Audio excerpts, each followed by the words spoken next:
Noor for a PhD in the following subject. Here is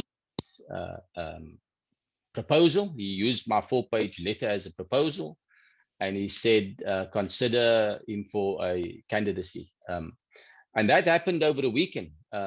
So the PhD, much like the book, was by accident. It wasn't a journey it wasn't something that I thought about.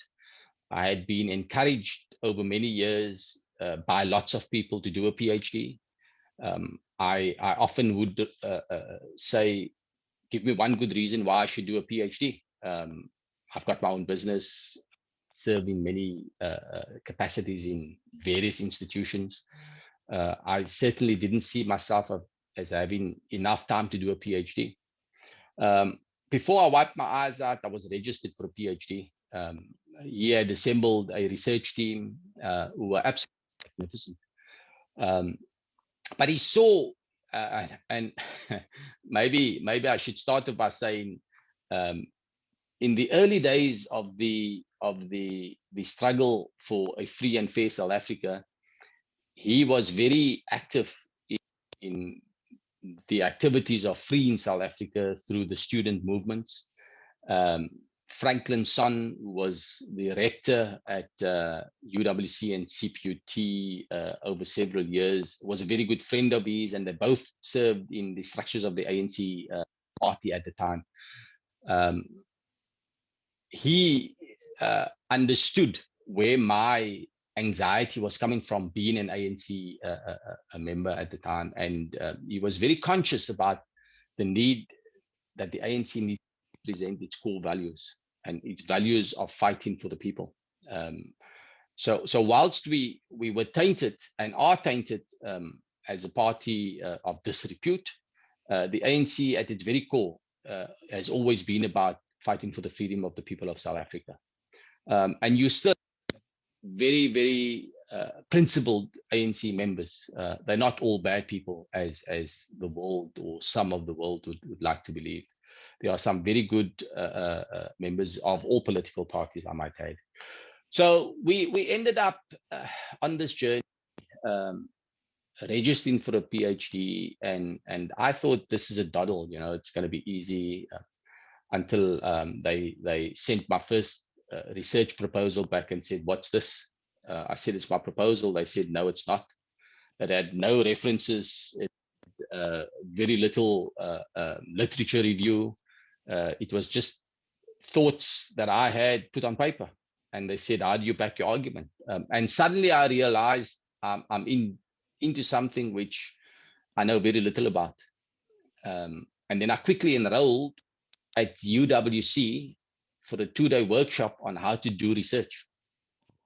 And then I realized I'm out of my depth, because unless I get to grips on how to do research, the outcome of a PhD is going to be meaningless, and it's going to take more than the 6 years that you're allowed to take. With the help of Dr. Jan, who was also a co-author on the book, I went through the workshop. He assisted me in understanding the research methodology. And once I understood that, the rest became very easy, because you need to understand how to do research.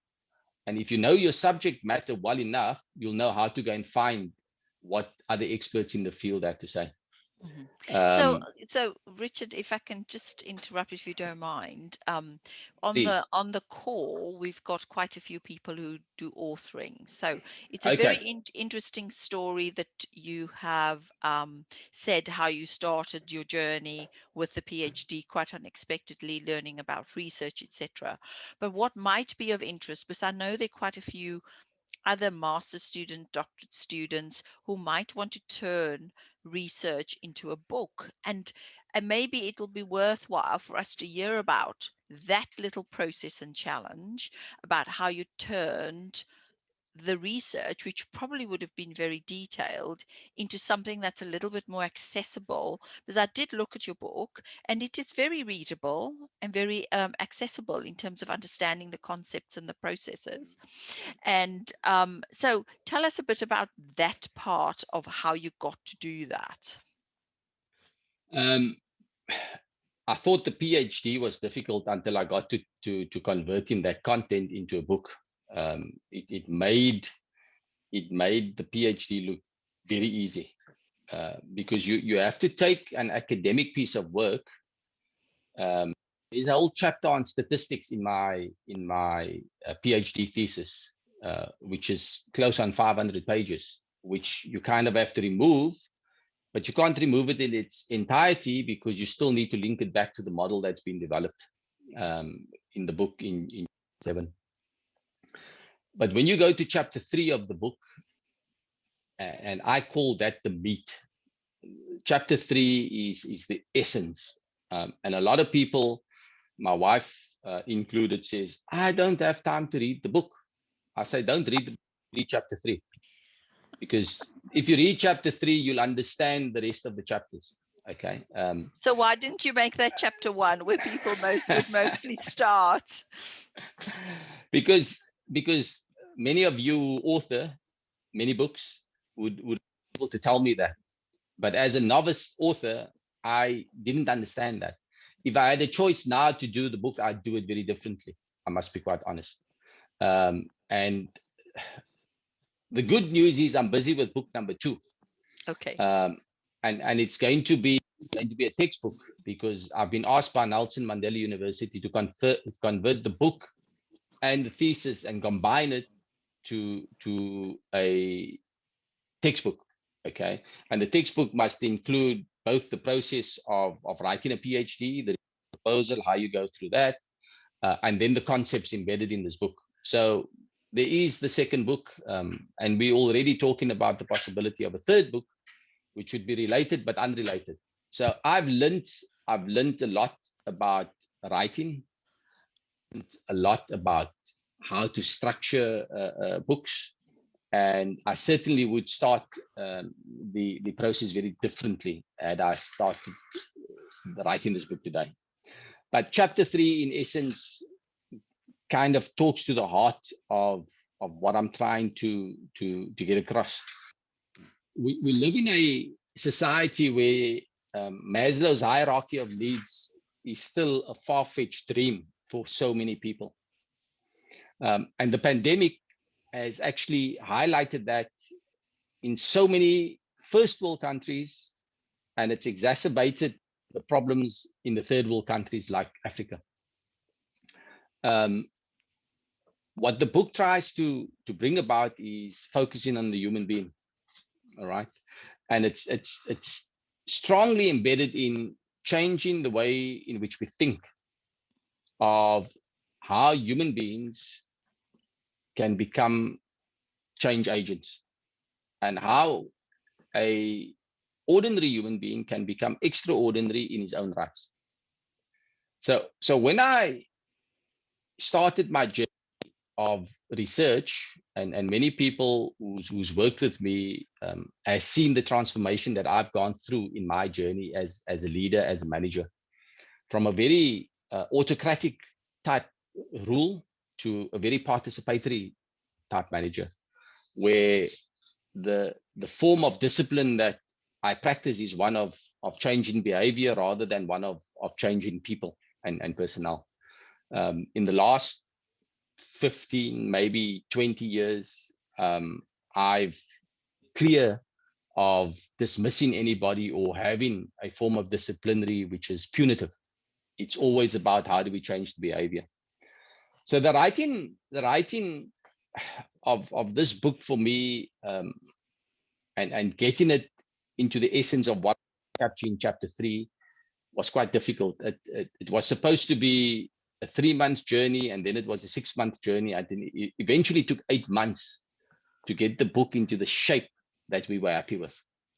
I want to encourage people, especially PhD students who go through the process and they graduate. You can't really claim to be a doctor unless you've published. And it's a requirement of PhD graduates that you actually, together with your thesis, you need to submit a journal that you would have submitted to a publishing house for publication. So there needs to be evidence before you're allowed to graduate, in our country at least, that you've submitted something for publication. So publication is an important form of completing your PhD process. And for me, it's probably an easier form to do the book, because you've got the research in your hand.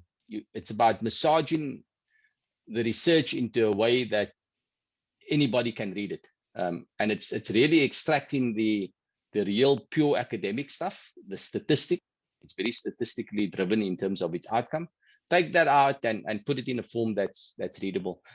This book is close to 300 pages, many theses, PhD included. You can get away with 150, 200 pages.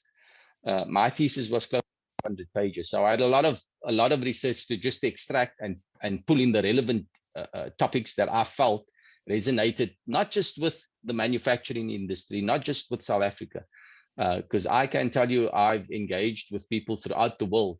We have a common problem. The common problem is that there's this abuse of power between the haves, and they are ensuring that we continue to marginalize those that don't have. And it's not just in first world countries or third world countries. We have 85 people who own the equivalent of 3.5 billion people. It is not sustainable. And the premise of the book is arguing that, and if we want to sustain society in a meaningful way, we're going to change the models on which we base our businesses. That's true. That's true. Okay, so that was really interesting, just in terms of taking research and turning that into a book, and then distilling down to the essence, but still making it readable and accessible. And it's interesting you're writing more books still within the theme, but applying it very differently. So the question I have for you then is, if we took a book, could that extrapolate into a thesis? So remember, in terms of a PhD, you have to add to the body of knowledge. That's okay, right. So you'll see in chapter 7 there's a model, which is in theory the Noor model, because it's something that I've developed, and it's scientifically proven through statistical analysis, and a sample of 410 people in the manufacturing industry has made a contribution, and I've backed it up with other PhD or doctors or professors. I've taken this work and I've tested this model. Okay, so I've added to the body of knowledge. If you've got a book, and out of that book an idea comes to mind, there's nothing stopping you, I would imagine, from taking that up and saying, this is how I'm going to transform society in one way or the other. Because again, it's about how you transform your world. Otherwise, I done a master's thesis and I implemented that theory in my business. I was quite fascinated by and the journey of doing a PhD was an extension of my master's thesis. My master's thesis was titled Decentralized Power for Organizational Effectiveness. And it was saying, let's take away power from the top, let's decentralize it and empower all levels in the organization and create an organization that's going to be more effective. I proved that theory was possible. Okay. But then I had to take it further, because now we're talking at an organizational level. I now need to add that to that body of knowledge, which is a lot broader than just in my organization. And there's possibly no better subject to be dealing with right now in the world than the subject of transformation. That's correct. The world is going through a transformation that none of us would have been able to imagine just a year ago.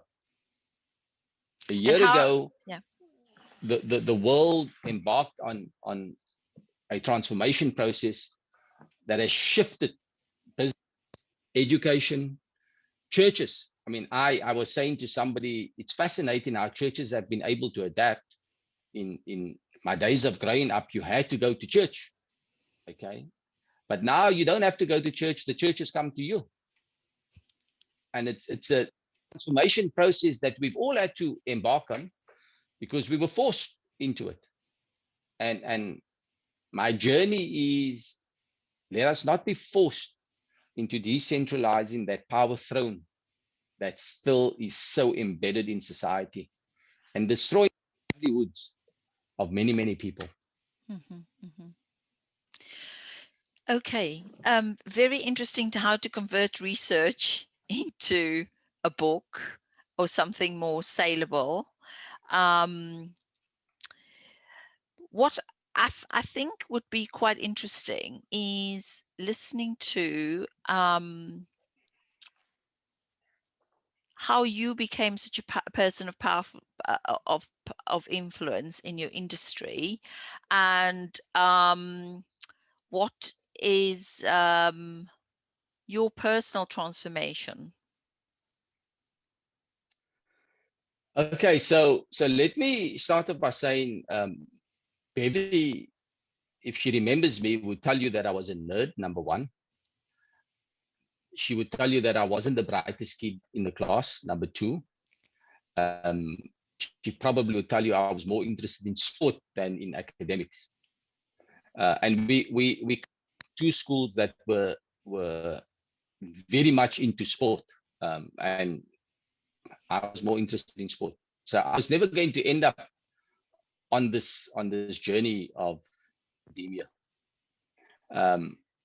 At the age of 18, when I matriculated, which is the end of our high school, as we refer to it over here, I was a sweep in a factory.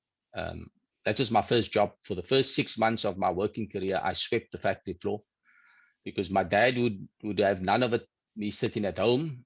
He gave me the option to go and study. I didn't think that I wanted to study. And he said, well, son, I think you're going to have to find a job. I still gave sport the priority. Instead of going to look for a job, I went to watch cricket at Newlands because I'm a cricket fanatic. He, on the last day of a 5-day test, one of the rebel tours that was happening in the country at the moment, the West Indies were touring, and he said to me, son, I think I'm going to join you today. So I missed out on the final day's play, which was quite an intriguing day, if I remember. And I ended up getting a job in a foundry. The British would know the foundry because it's a very strong industry that was in South Africa strongly influenced by the British at the time. And I ended up working in the foundry, and it was probably the dirtiest factory in Cape Town at the time. When you walked in, it was this big black hole. Anyway, I got a job there, and the guy said, see you tomorrow morning at 7 o'clock. Tomorrow morning at 7 o'clock, I was there. They gave me an overall, safety boots, and they said, go sweep the factory. And okay, it's maybe going to be a sweep the factory, and then I'm done. For 6 months, I was still sweeping the factory. But I was determined to make something of it. I, within a very short space of time, got promoted to the machine shop where I was operating machines. And within a short space of time, I had broken all the production records that they had set because they had measured the production. I had worked for Murray & Roberts, which was one of the big five during the days of apartheid, an Afrikanerdom kind of business. I ended up being offered first colored black an apprenticeship with Murray & Roberts at the time as a fitter and turner. It was unheard of for black or colored people to be entering into that space. I was fortunate enough to have been offered that, finish the apprenticeship, and that's where my kind of tertiary education started, because your apprenticeship was linked to technical training, and you had to go to the Technikon and get yourself educated. And you kind of go through the motions. I qualified at the young age of 22.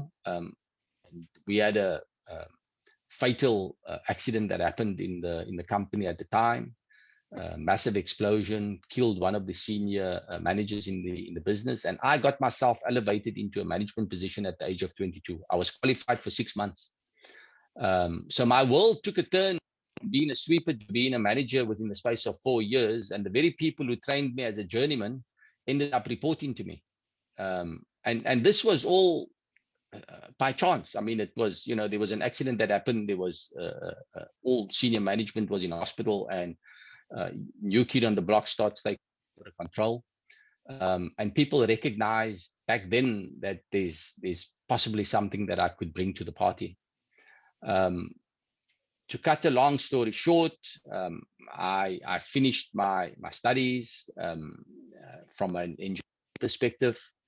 And in 1997, I think it was, we, in a new and free South Africa, we had just won the World Cup. Things were happy-go-lucky.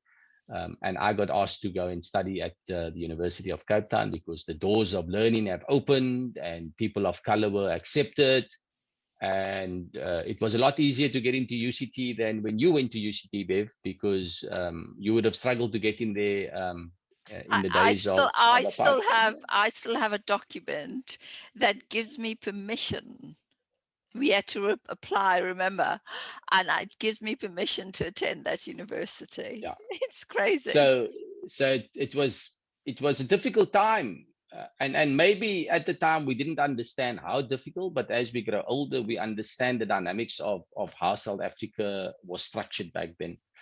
And a lot of my work is found on that premise, because when we talk about transformation, we haven't really transformed as a country in the way that we had anticipated in 1994. We expected to be free and fair, but it's not free and fair. It's still very much marginalized. I doubt that it's free and fair anywhere in the world, let alone South Africa, isn't it? But what sorry, you carry on. One would have hoped that the free and fairness would be a little bit more balanced, but it's not a happy place to be in at the moment. We've got so much working against us. The good thing for me, I look at opportunities. So despite the pandemic, despite the many challenges that we have, despite the high levels of corruption, with that there comes opportunities. So I generally take the road of opportunities, and I say, where are the opportunities so that we can, how can we transform a negative into a positive? Yes. So it's been beneficial to me as a human being. I've lived my best life in the last 5 years. My last year during the pandemic, it's been an amazing year of growth as a person, as a human being. No amount of money that I ever could have made would have given me the growth that I've just been through in the past year. We lost a young man, 33 years old. It's bound our family in ways that we would never have imagined, simply because we took a route of saying, how do we use the opportunity to grow and to learn? Mm-hmm. Bev, you want to add something? Yes. Now, you speak about transforming using humanistic and humanitarian principles and bringing that onto the factory floor. So what do you do with your staff and your team that represents the model you have written about? So I've got 80 people who's employed in our business. I go back 15 years, we had 5 people. Okay, so one of the problems in South Africa is the high levels of unemployment. We've created employment. We don't have a hierarchy in our business. Nobody's allowed to refer to me as a boss. The word boss is forbidden in our business because it becomes very hierarchical. Somebody has authority over someone else. So I distribute authority throughout the organization, and we give everybody, irrespective of where they come from, an opportunity to do better than what they did yesterday. And that's throughout the business. We have got people who have been with us for years, who have started off where I was as a laborer, and they are now in management. Okay, so it's about recreating my journey and giving that same opportunity to other people. And we've got 80. We've got the NQF level, the National Qualifications Framework, which is to 10, 10 being a PhD graduate. We have got 69 of our employees in the past 5 years who have received one form of qualification from a level 2 to a level 10. 69 of us. Okay, so if you're going to transform society, you need to educate them, because education is the bedrock of society. So the more we train and educate our society, the more we're going to turn out citizens who's going to make a meaningful contribution to society. We've got a multicultural, multisexual, we've got strong males, we've got strong females, and some of the males live under with the pressure of the females, because we've got very powerful females in our organization, because I believe in the equality of men and women. I strongly advocate that, because in a marriage, there's just no way that I can wrap my head around that I've got more power than my wife, or that my wife's got more power than me. So I practice that in our business. Creating opportunities for people to progress. Now, progress doesn't mean becoming millionaires. Progress means for somebody who's earning £10 an hour, next year he must be able to earn £12 an hour. He must be able to move from a Wendy house, and some of our people live in Wendy houses as a reality, and we must be able to take them out of the Wendy house and get them into a brick and mortar house, into a livable, addressing that Maslow's hierarchy. And some of our people, believe it or not, are still the very lowest end of Maslow's hierarchy. In the past 20 years, we've accelerated that, where people are buying houses now. Unheard of in South Africa, where somebody in the factory is going to go out and buy a house. We have successfully been able to get some of our people to go out and buy houses. We've got very ordinary people who's coming to work in motor cars. Now in South Africa, if you don't have a motor car, you're hamstrung. We don't have undergrounds. We don't have a transport system that's efficient.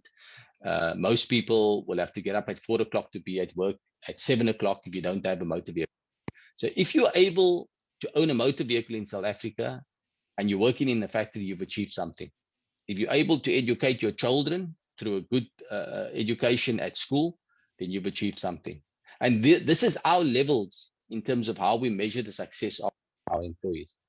The other measure of our employees, we've got people with 20 years service. We've got people who started with us and they're still with us. We've got people who started the business with us and they're still with us. And they wouldn't have been with us if they weren't growing and evolving and developing. So it's quite heavily in training and development. I personally spend a lot of time in terms of making sure that our staff is trained, and not just in academia, but also hands-on training on the shop floor, making sure they understand processes that they're working towards, making sure they understand the machinery they're working with, because we work with expensive, heavy machinery. So our training budget is probably one of the most critical budgets that we have in our organization. Okay, that's very interesting, and that you were able to achieve this flat structure and make it work and make a community of everybody on the same page, growing, developing, transforming, rising to challenges and improving themselves as human beings, and as a result everything else flows from that. So that's quite interesting.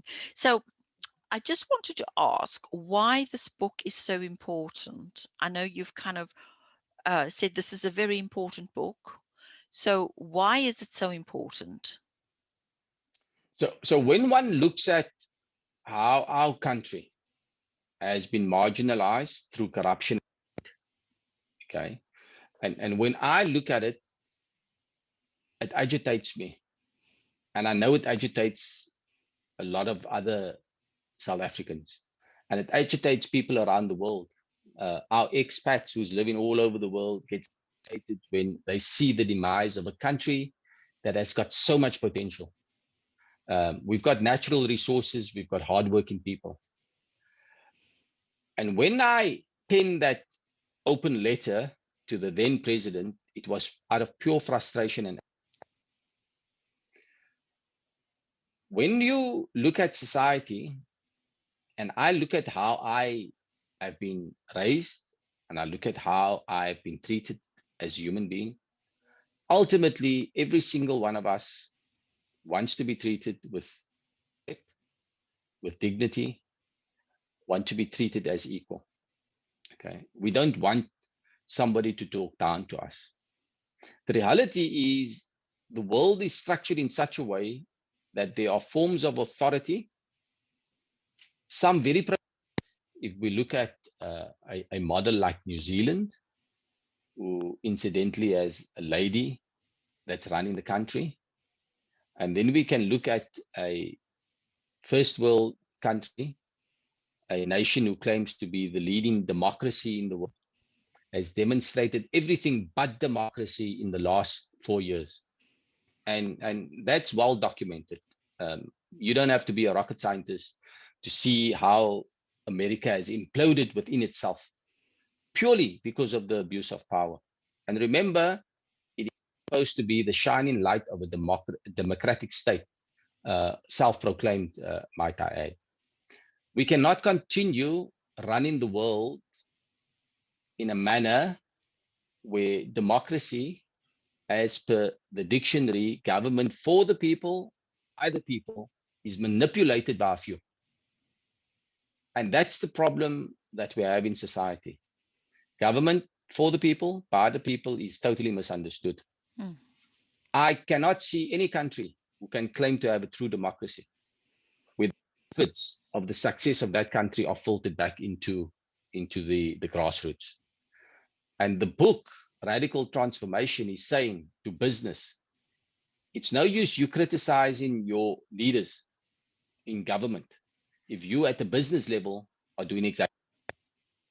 And we can go and we can prove that there are businesses where the CEO is earning, in South African terms, in the banking industry, a CEO will earn 106,000 Rand, and the teller in the bank will earn 10,000 Rand. And when I say 196,000 Rand, I'm speaking 196,000 Rand a day, as opposed to 10,000 Rand a month for a teller. That level of disparity, it's not sustainable. And it's not only happening in South Africa, it's happening throughout the world. And I'm arguing that unless we change that model, that we breach the gap of the inequality. And another factor that affects South Africa is the high levels of inequality. And we are not able to get out of this second gear simply because we've got unemployment and inequality. Yes. And poverty. Oh, huge poverty. The three protagonists of the issues that we face as a country. Yes, yes. And given a crisis that we're facing at the moment is even more amplified. Yeah.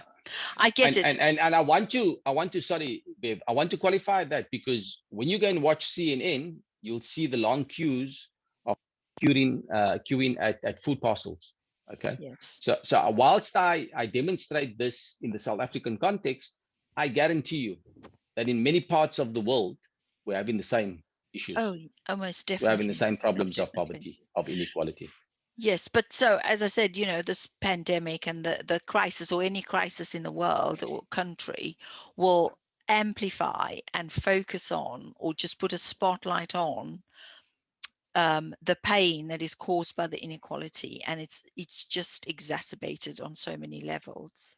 So, but what I was driving at also, Richard has taken this book to not only present ideas for change and create ways in which we can deliver change and manage change and bring about change, but he's also using the book to do good.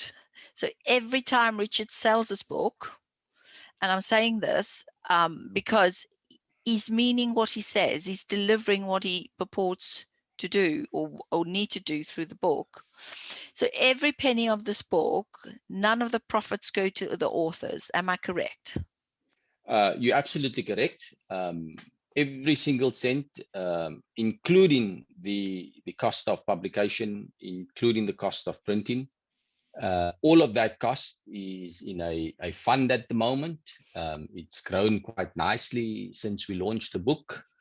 And every single cent of it will be donated to charity, where we're going to serve humanity in a way that we speak about. And I often say to people, this book has set a standard. I can either be judged by that standard as having met the standard, or I'm going to be judged by the standard as having failed, and people will refer to me as a hypocrite. Yes. So it's my work, and whilst I have the co-authors over there, the bulk of the work has been jockeyed by myself. I hold myself to account by what I've written. By UK, if I convert quickly, we're probably looking at about 70,000 rand. Would give you maybe about 7,000 pounds. So it's about No, four and a half thousand. 4,500 pounds. 4,500. So 4,500 pounds that we have for charity. I think it's a pretty good effort. Well, in South Africa, that money is significant, and I'm sure you'll be able to do something really good with it. Have you had any ideas as to where it might go? So I'm in the process of forming a foundation, and I've got influential people who's joined me on this journey, where we're taking sport and education and we're bridging the gap. South Africa is a sports loving nation, but one of the things that we often fall short of is bringing the educational side in. Our education is not as strong as it should be, and we've seen that during the pandemic. It's highlighted the inefficiencies in our education system, and because of that, there are people that's falling through the cracks. There are good sports people who tracked into organizations, but they're not necessarily being tracked in parallel to the education. So we're forming a foundation where we want to look at bridging that gap between a strong sportsman and ensure that he achieves his academic levels as well. Because a lot of our sportsmen, unfortunately, when they finish playing sport, their existence in their specific code becomes irrelevant, and their relevance to society starts waning. We want to make sure that we continue that growth. So that's one of the avenues that we're looking at. Believe me, we are inundated on a daily basis with requests for charitable organizations. Another one that comes close to home, and again about transition, a basketball organization in South Africa, male dominated, is looking to promote female basketball. So we're going to be looking at some form of bursary for females in basketball to ensure that they finish education. So mine's always going to be linked to some form of education. It's not going to be a handout, because the Bible says you can hand out the fish, or you can teach them to fish. So it must be something where we're going to be able to measure the outcome. Otherwise, we might as well just dish money out and hope that people are happy, and they'll be happy for a day or two, but they won't be able to sustain themselves. Remember, the book is Radical Transformation and Sustainability. Yes, thank you.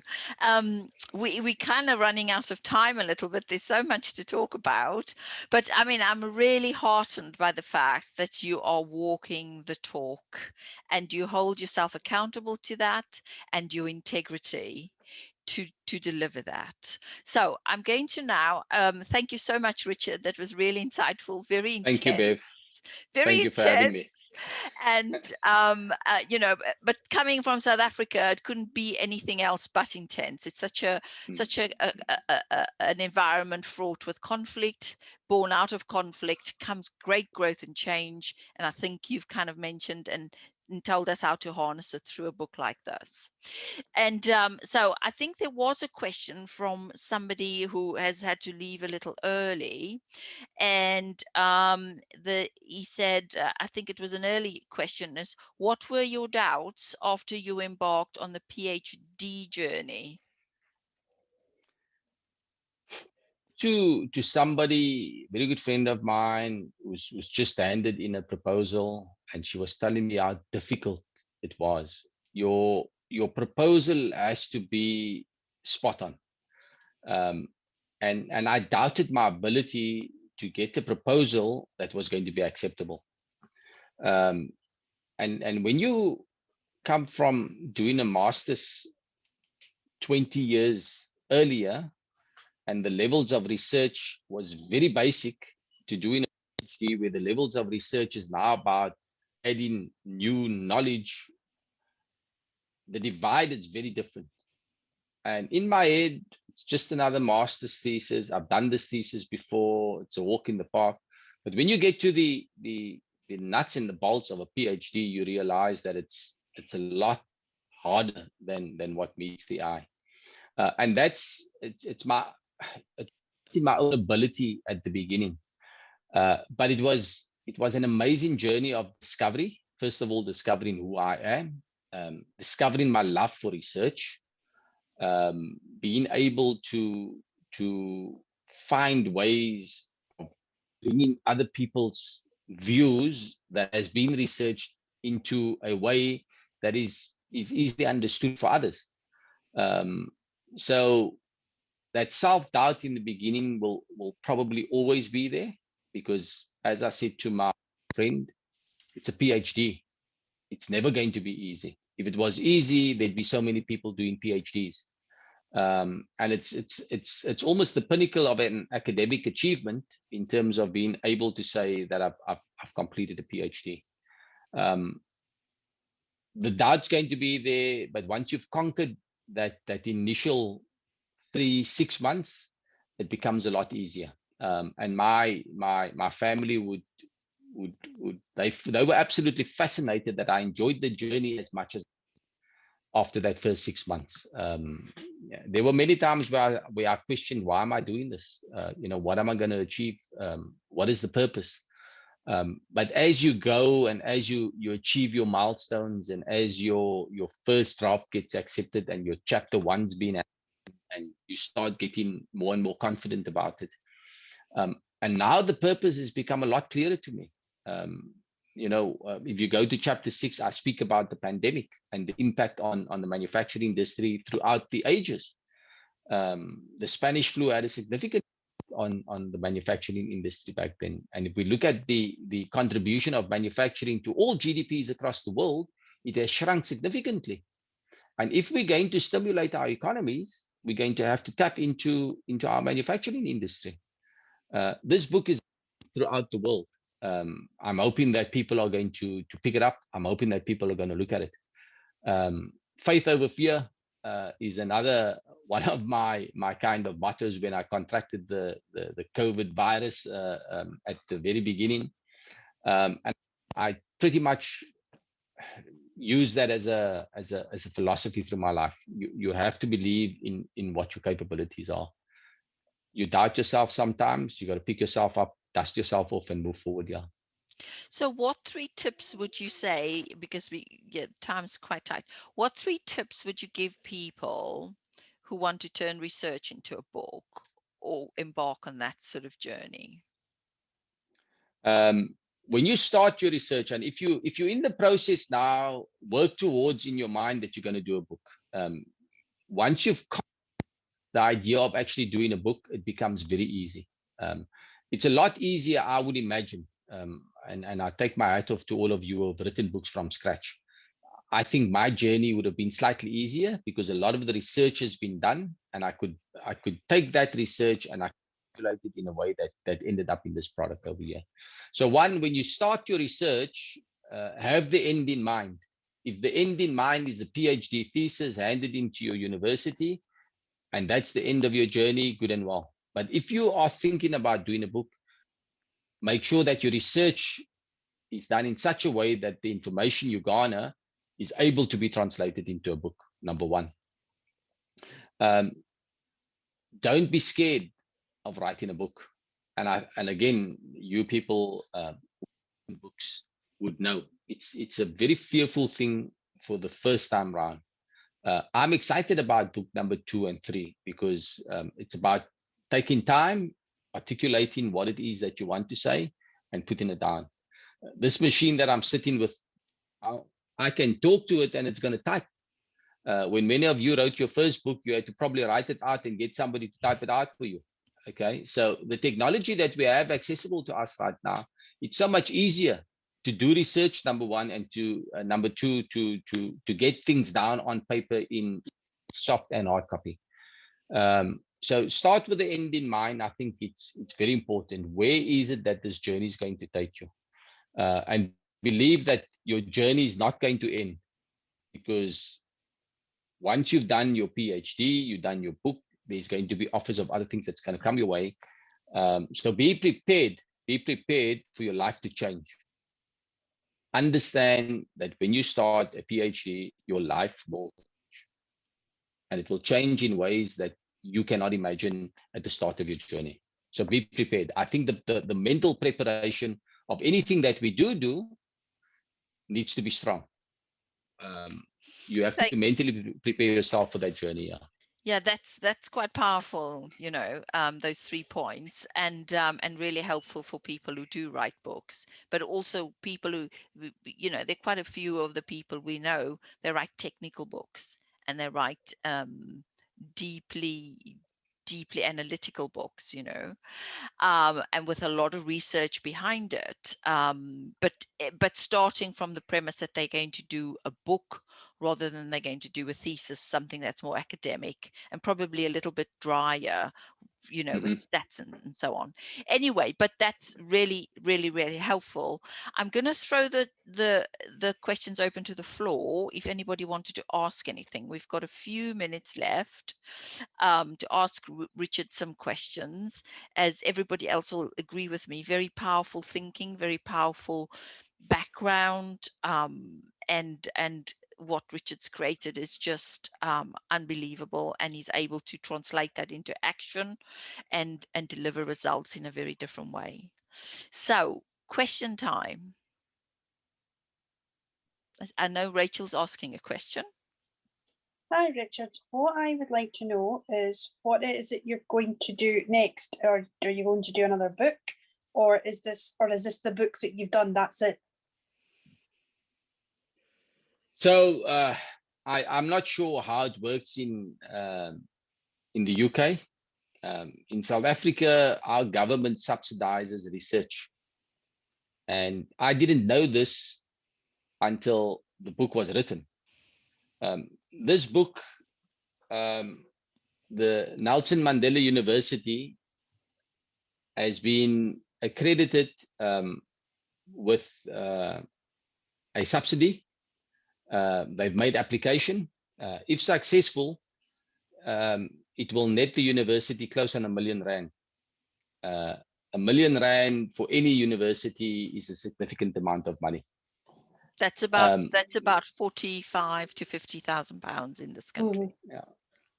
So it's a fair amount of money that the university will generate, and this is how research evolves, because our government puts money into universities, and you can use this money to conduct further research. A certain percentage would come to me as the author, but I can only use the money for research. So it's not money that I can go and spend on holidays and stuff. It's money that I need to plow back into research. So therefore, I said I'm already in talks with the publishers, and we're in a textbook. You asked about what it is that I do for our employees. I spend a lot of time with civil society. I serve in a lot of NGOs, and I've started speaking to a few of the people that I work with, is to hear from other people what their journeys have been like in the organization and how it's transformed over the past 20 years. So it's all good that you listen to me, and you know, I get the platform to say, this is what I've done, this is the journey that I've been on, and I'm bragging about the fact that I've been successful implementing a decentralized model. But let's hear it from those people who have been on the receiving end of the process, and let's hear it at the coalface to see how it's really impacted on people who I say have been ordinary and have become extraordinary in their so I don't believe there's an end to this journey. You know, I've been appointed as a research associate. I've been asked to lecture at another university. So I think it opens up doors that you ordinarily wouldn't open up for you. So is your next book about, to answer Rachel's question, is that from the perspective of, I know you said it was going to be a textbook, but you're also including the perspective of the recipients of this model? So it's going to be first the text we need to conclude, and then the book number 3 would be the recipients, the views of recipients. And it might not be a radical transformation. It might be a totally different title, but it will be encompassing the work of radical transformation. Yeah, I suppose that it's 360 is quite important. The 360, yeah. Yeah, and for me, again, I'm going to say, the world over, the political structures are imploding. It has been challenged in ways that a year ago we would not have imagined. We saw the cracks developing, we saw the cracks forming, but our political systems are very fragile throughout the world. We're having mass unhappiness by the general man on the street, if I term loosely. Humanity is becoming frustrated with the leadership. So our leadership models can't continue to exist beyond what humankind is going to accept. And we're going to find more and more people becoming unhappier and unhappier with how the political structures of the world are structured. It's imploding. It has to collapse to a point where we really embark on a real transformation that strikes to the heart of every one of us. We're too scared to talk about human beings. And I mean, I have this debate with many people in South Africa. What is the point of earning £1 million compared to somebody who's having to work just as hard, earning £100,000? This big divide that we have in society can only cause us more unhappiness. And if the pandemic has done one thing, it has showed us, no matter how much money you have, you could run nowhere. You couldn't jump on an airplane to go to America and escape the virus because it was there. No amount of money saved us from the virus. Nowhere in the world. Maslow's hierarchy, a roof over your head and food in your tummy was all we needed for an extended period of time. We couldn't even go to the shops. We couldn't go to malls, to the movies. We couldn't go to the beach, which is free. So surely mankind would have had to take stock of where we're at. And so what are the real needs of a society that we live in? What are we actually doing to enable humanity? What are we doing to carry forward an ever-advancing civilization? Yes, good questions, and will be pondered on for many years. And hopefully, we'll find ways in which to meet the challenge that face us all. We have to conclude. Unfortunately, we're not going to take any more questions. But Richard, really interesting. We can't not walk away thinking, what am I doing as a human being? What value am I bringing? To help others, to be kind, to be generous, and to bring a peace to the transformation of the world. What am I doing? How can I do it better? Whether it's through a book or a platform, or just on a day-to-day basis in my everyday interactions, I can make a change and be different. Anyway, Richard, thank you so much. I hope that was... Thanks for having me. It was excellent. I really enjoyed it, and it's so lovely to be in touch with you again after you too. 50 odd years. Well, you just give away all my beauty secrets, but there you go. Anyway, she looks great for 56, eh?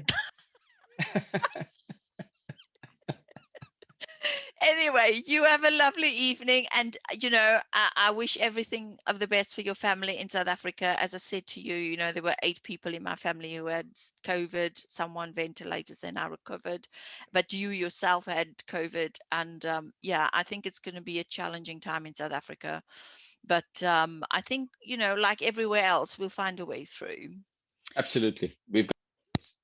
Thank you very much, and thank you everyone. Thanks for having me. Our next golden hour is in 2 weeks' time with the inimitable Mr. James McSill, who will be talking about plain English, getting ready for our festival at the end of March on the 20th. So hopefully we'll see you then. Thank you so much. Have a lovely evening and enjoy your week. Good night, all. Thanks for listening. Bye-bye. Bye-bye. Bye. Thank you.